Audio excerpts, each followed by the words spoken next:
For the life of me, I don't understand why you're doing this interview. I have not accomplished that much in my lifetime, nothing great, except I have 3 daughters that all of you are a part of.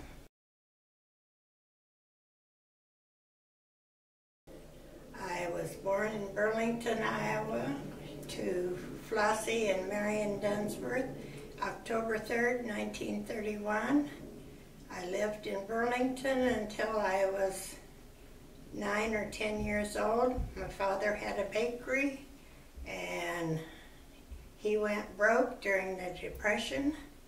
But before that, before he had the bakery, my mother made baked goods and carried it in a basket and carried it house to house and sold it that way. That was how we had enough food to live on.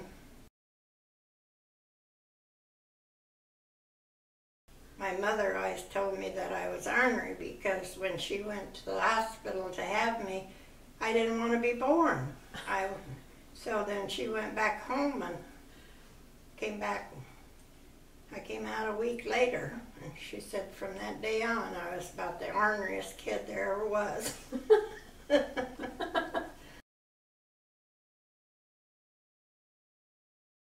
We lost our house and lost the bakery, and we moved in with my aunt that had 4 boys in a 2-bedroom house.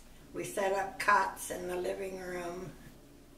My dad went out looking for work, put a trailer on the back of the car, and we were out in the campgrounds, and it cost $1 a night to stay in the campgrounds, but we didn't have $1. So each night they'd run us out.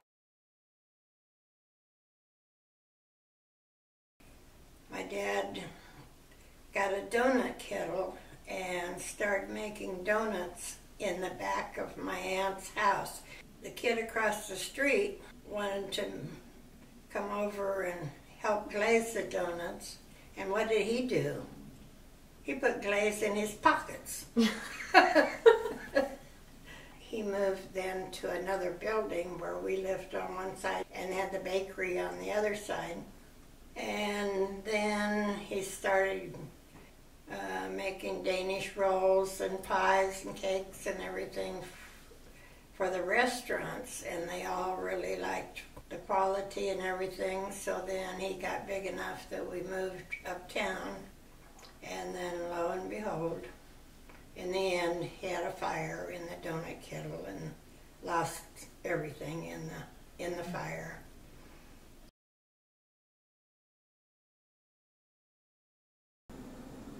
Well, Pearl Harbor affected everybody.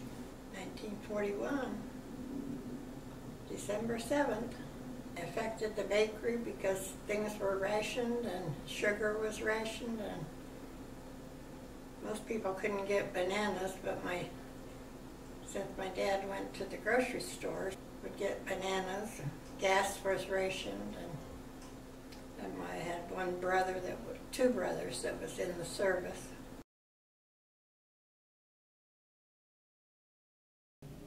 I worked in the bakery and got in trouble an awful lot because we had to work so many hours and stuff that by 11 or 12 o'clock at night I was getting slap happy, and I would pester the bakers, and I'd get a spanking every Friday night because I was being so ornery.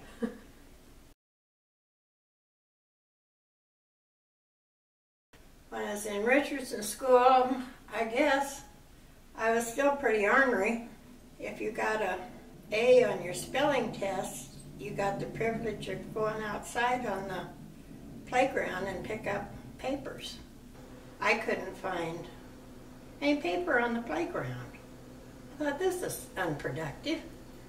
So right inside the door there was a wastebasket where everybody threw their papers before they went outside, so I just took some out of there.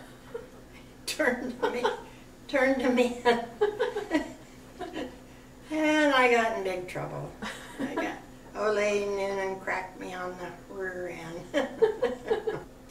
Then I went to high school, graduated, probably just barely.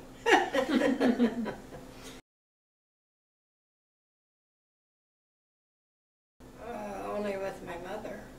I was supposed to be working and went to a ball game and was supposed to come home after the ball game and go to work.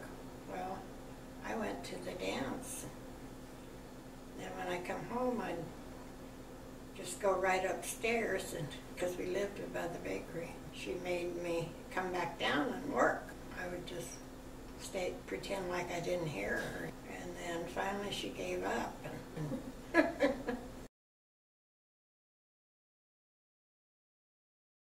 Did you eat together as a family often? Oh yeah, every night? Yeah, everything was fried because that's what my dad liked, and he'd hold it up to the light to make sure that there wasn't any fat in it, or he wouldn't eat it.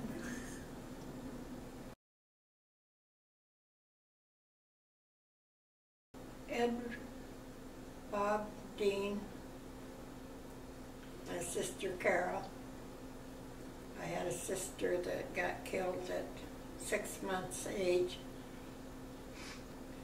She was on my mother's shoulder, and a drunk guy came around the curve, and she got caught between the window and the top of the car. So she was the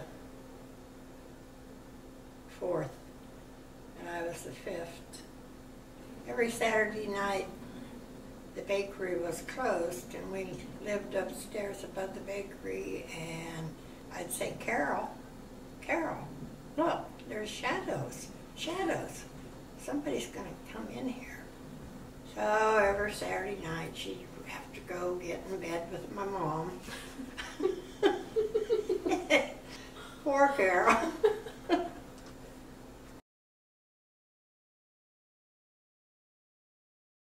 In Selma, Iowa, with a lady friend and her son, where they opened a house just during raspberry season. So we went down there and picked raspberries, and we'd go fishing. So we get down there and we'd sing crawdads and fish and pick berries, and we'd stay down there for a couple weeks.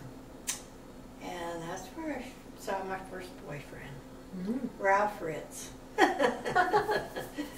They had outside movies, and we'd go to the movie and sit, and then he'd write me letters, but they went to Usanda instead of to my house, because my mother wouldn't approve.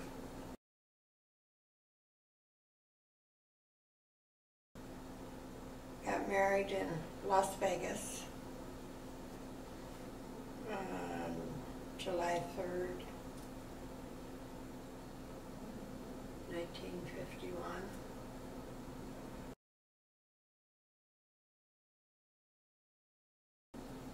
After Barb was born, then I went to work at the ordnance plant. Worked there a short time, got laid off, so I went to Sylvania. Told her I didn't want to work. Said, I got a baby at home, but I have to do this to get my unemployment. And lo and behold, they hired me anyway. I was there 14 and a half years. Then I went to American Fork and Hoe, and we made hammocks. Then I went to work at Breck Shampoo. Was number 2 in seniority, and was there the day they opened and there the day they closed. Then I bounced around again for a while, and then went to work at Exide Battery and was there about 14 years. In all that time, I never missed a day of work other than for my parents' funeral.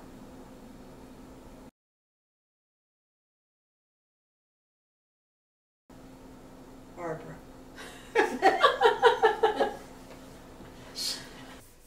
And then 8 years later, Kim came along.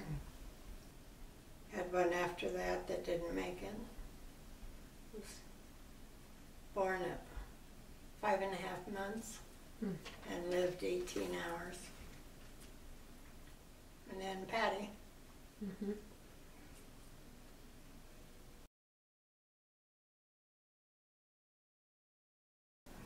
I'm very proud of my daughters. They all are very, very different, but they're all, couldn't ask for any better kids.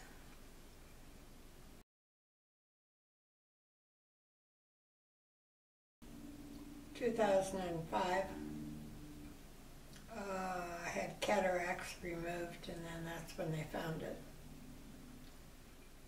Ocular melanoma, and because of the stress to the eye, it went into glaucoma, and then also had macular degeneration. And now it's metastasized to the liver, which is not good.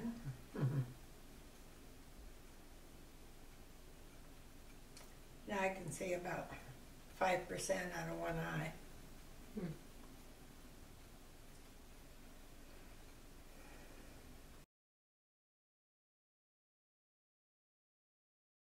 Well, when I went to St. John's, oh, seeing the donkeys and chickens running around, all the beautiful flowers and the palm trees and the swimming pool and the boat ride and trolley car. Everything was, because when I was there, I was pushed in a wheelchair at all times, so I didn't have to put up much effort, even in the sand. They tried to throw me in the ocean once, backwards.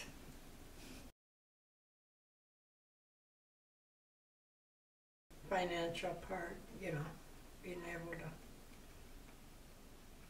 be independent with your checkbooks and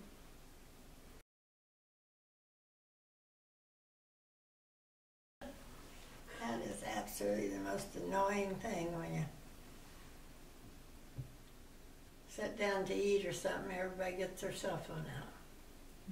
That's rude, very rude.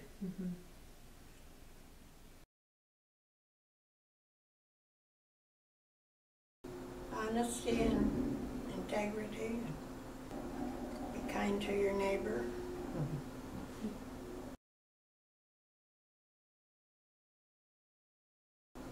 Yeah, we played a lot of cards after I was married. Garbage, pinochle, double pinochle.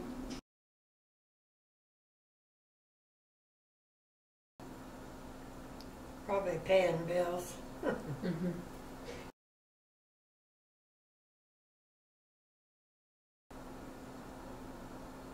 don't know, stay away from pot, drugs. Work hard, get an education, always do your best.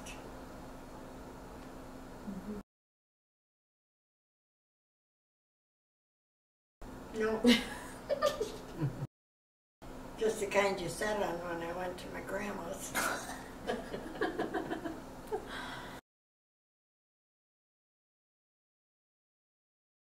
Well, went to Darlene's house and played carom after school a lot of nights. And as we got older and out of high school, we used to go to Darlene and I'd go to Keosauqua, Iowa to the square dances. And lo and behold, Ralph Ritz was there one time.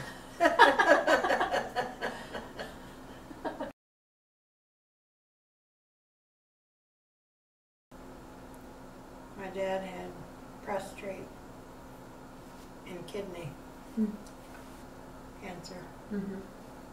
2 brothers with lung cancer. My mother died with a massive stroke.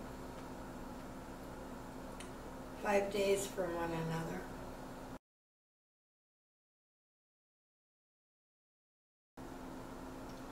Just obey your parents. Don't sass. I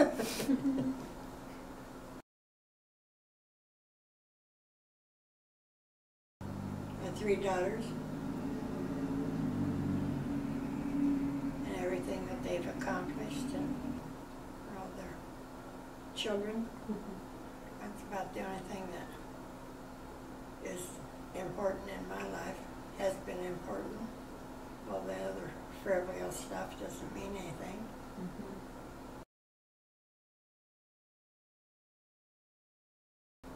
I just said I wanted to live long enough for him to convict Hillary, but I think she won't live long enough for that to happen.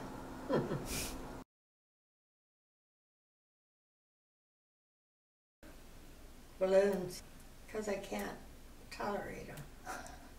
Hey, popping. Don't know when it's going to happen.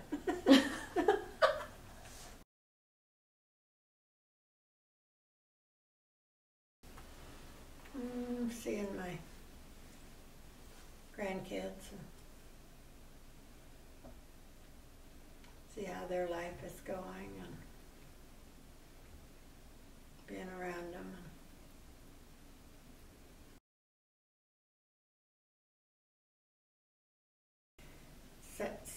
Sunday we always had a roast, put it in the oven before we went to church, and Monday night we always had a hash.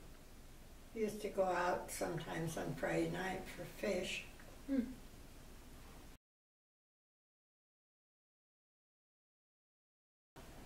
Fish. Well, we had catfish and carp. Not all these fancy foods.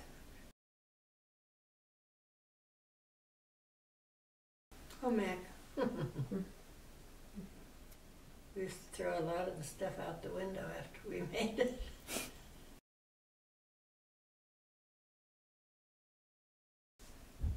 You can ask Barb that question. Yeah.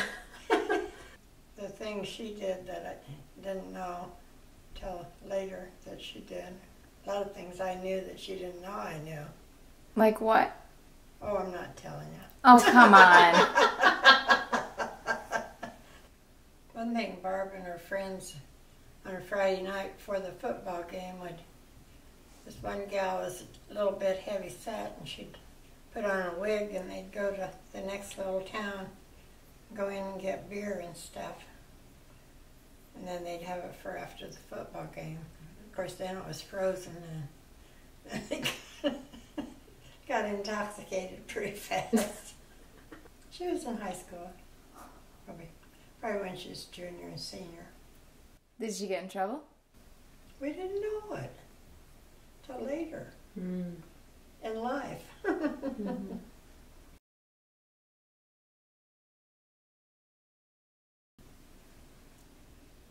Well, I'm not that strong in the first place. Yes, you are. I'm not strong enough to hold back this pee any longer.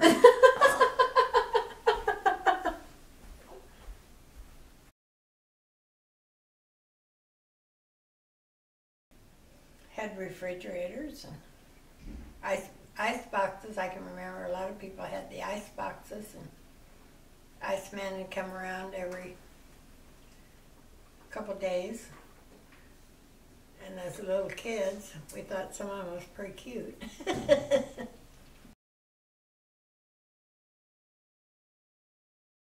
Couple weeks.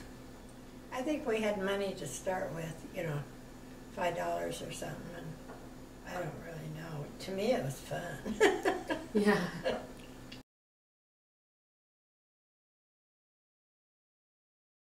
None. None. That's a shame. I regret that. Yeah.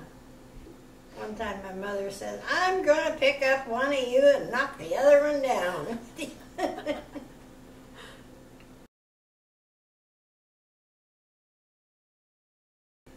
My mother was not a very loving person. I mean, I'm sure she had it in her heart, but she didn't show it. Mm. And you never knew what my dad was thinking because he never said a word. Mm-hmm. He was absolutely the quietest person I ever known.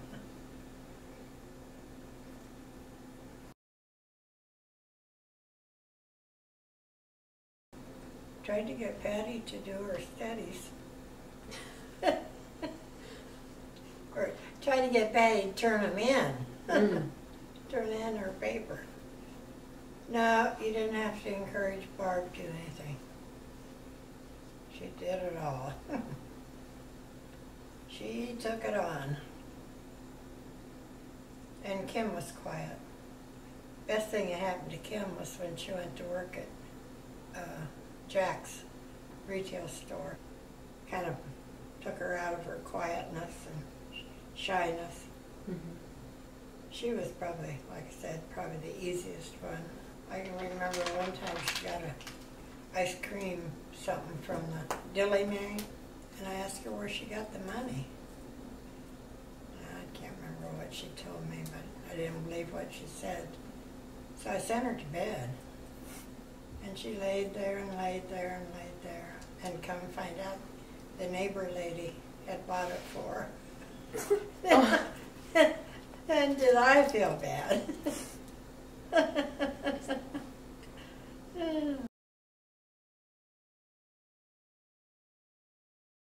Probably the quilting. But then with the quilting, you were alone when you was doing it, and probably golf and bowling. Bowling I bowled from 1949 on up to practically 99. Mm.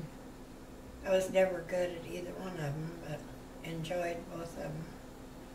Didn't start golfing until we had a golf league when I worked at Breck. And it was more social, you know, it wasn't for, because we'd go out there and golf and then we'd go have dinner someplace after. Mm-hmm. And that was the fun part of it, just being together. And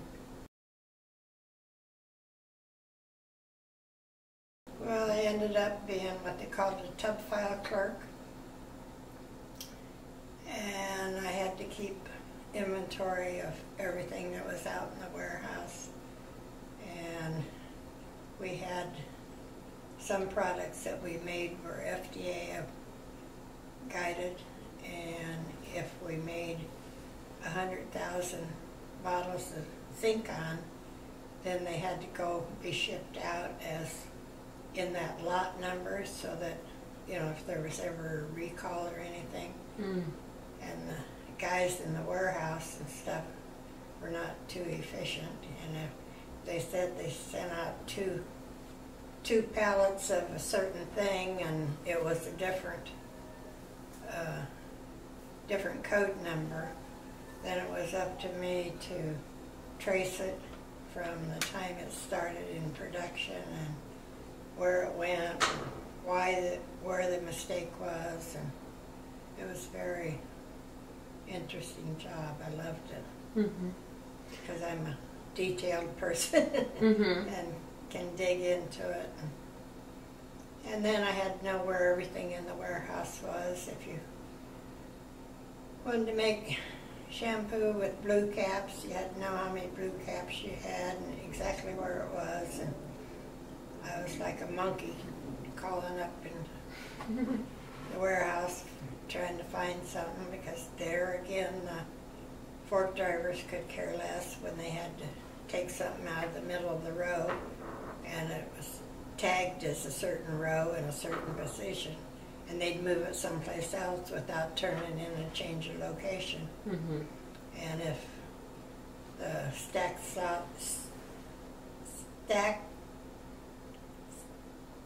anyway, the report said we had 500,000 and we needed 400,000 and I could only find 300,000. Then you have to go find the other 100,000. Mm-hmm. So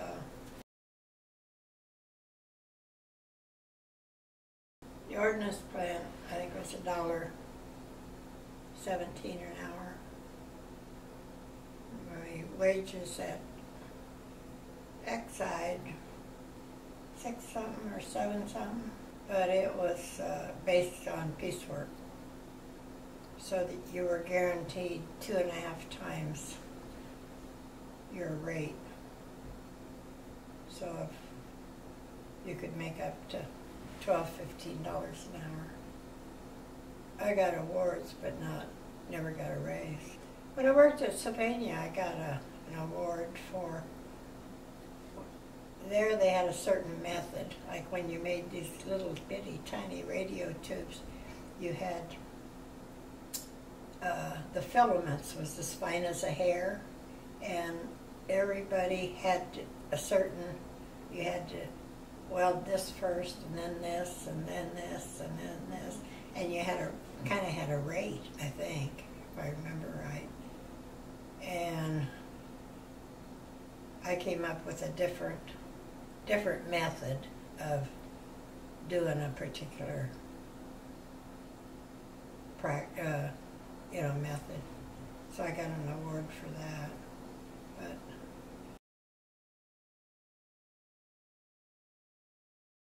back to Exide, that was absolutely the worst place I ever worked in my life. And I put it out for 14 years, and one day I just said, I've had it, and called him up and said, I'm done. It was in the era when you have the druggies and the people that don't care whether they work or not, and they'd get laid off and get fired because they didn't come to work, and the union would come through and get them back on, and then they'd do the same thing the next 6 months, and people just didn't care about things, and they were backbiting, and if you did a good job and came to work every day and all that stuff, then you was a kiss ass, and they didn't like you, and nobody liked me. Because I was a good employee. Mm-hmm. You know, I did what I was supposed to do when I was supposed to do it, and went to work every day, and they always used to tell me, go get a life, get a life. And I worked many, many, many, many, many hours. Like, many times I'd work 18 hours a day. They'd call me up at 3 o'clock in the morning, and I'd go in and go to work. Mm-hmm. Yeah, it was acid, and I carried high lead. That was one reason that I quit, because the blood level and the lead was so high that, you know, it's damaging to your body, and mm-hmm.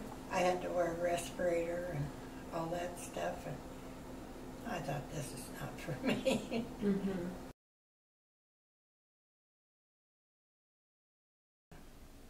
The technology, I suppose. Mm-hmm. Not that it benefited me, but I'm sure it benefited, 98% of the people.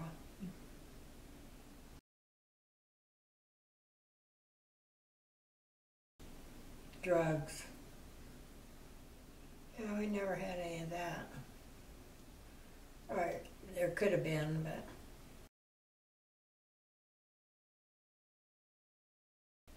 go to church, live a good life, be productive. Well, what I believe and what I do are two different things.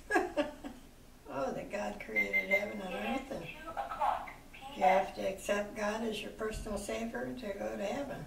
Mm-hmm. And you're supposed to live that life, but grow in the church and that stuff. To be a good Christian, and don't drink eggnog.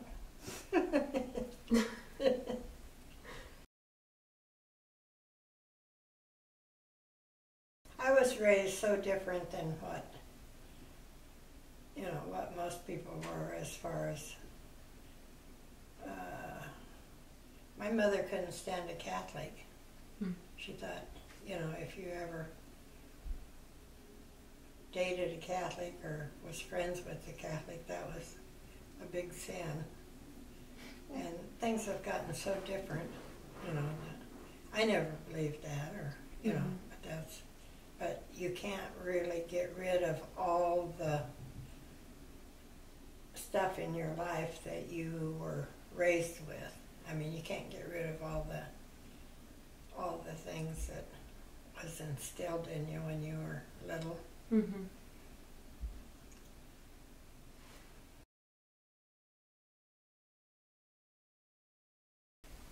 Well, I'm just would be happy that they all took the time to come, and I really appreciate the fact that they're here, and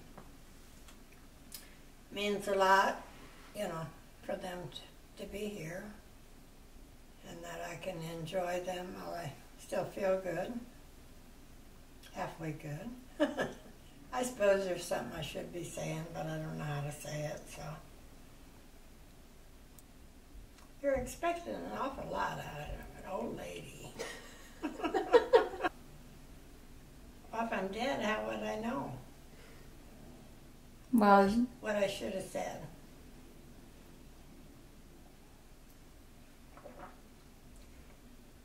Just tell them all I love them.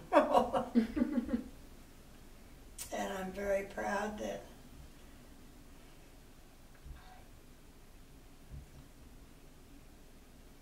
they've all done well.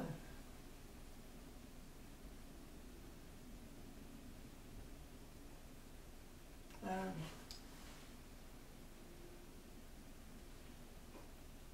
I don't like this interview.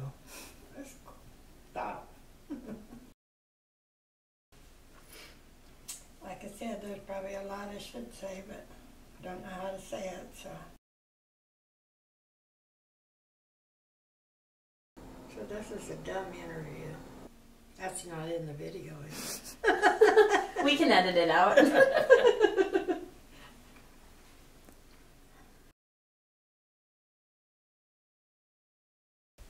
No. Now here you go again, and I gotta holler at you.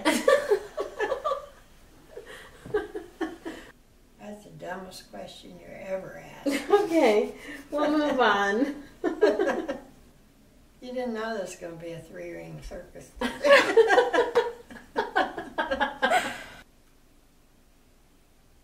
So that's the end.